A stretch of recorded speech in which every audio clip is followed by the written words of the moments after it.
Hello everyone, welcome to my tutorial. So let's talk about the usage of big data. So we know what the big data is. That means it's a large set of data. But what we are going to do with that much of data? And the answer to this is that any kind of data analytics. So the data analytics means predictive analytics or the user behavior analytics. The word predictive analytics means that we would like to predict something based on the data or based on the historical data, and in this case the historical data is the big data. User behavior analytics, what does it mean? It means that we'd like to see the pattern, okay? What the pattern of the user, what the pattern of the customer. So this is what we would like to look into. Let's look into some of the use cases of big data. So one of the most common thing is called the log analytics, and it means that every time, let's say, we are running applications in the server, and the server generates so much of logs, okay? And this log analytics actually look into the log files and see if there is any error, what is the type of the pattern of the error, these things. And when we look into the log analytics, we can then figure out that, okay, what the actions we can take in order to prevent those kind of errors. E-commerce personalization is a powerful search and big data analytics platform that allows the e-commerce companies to do something like clean and enrich product data for a better search experience, use a predictive analytics and machine learning to predict user preferences through log data. So we can employ the machine learning with the big data. And then personalize products in most likely to buy order. There has also been a new movement towards real-time e-commerce personalization enabled by big data's massive processing power.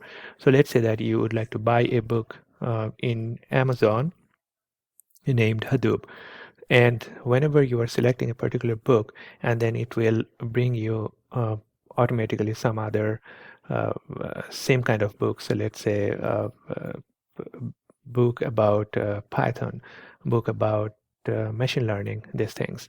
Okay, so that means it is kind of like doing it, it is telling you what to buy. This big data can be used in insurance and fraud detection in organizations that handle large amount of financial transactions, continue searching for more innovative and effective approaches to fight fraud. So what does it mean? Let's say a person is claiming for some kind of insurance, okay?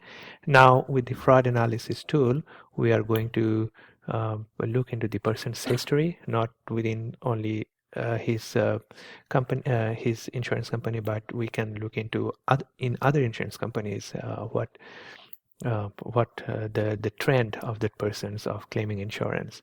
So all these things we can do, or we can analyze with the help of the big data.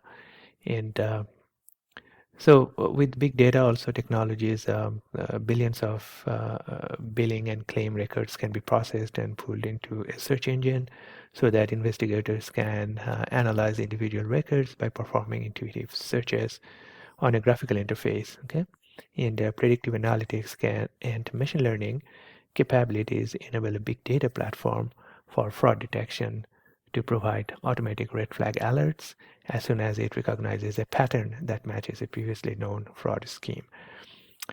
So these are the things we can employ in uh, the insurance industry or in the financial services industry.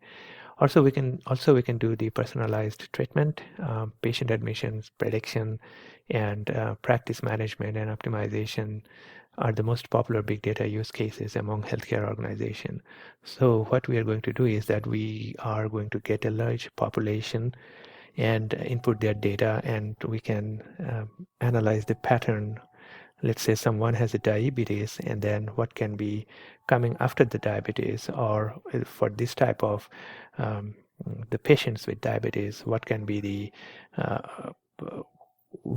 other kind of problem that the patient can have. So these are the different things or different scenarios that we can use for big data.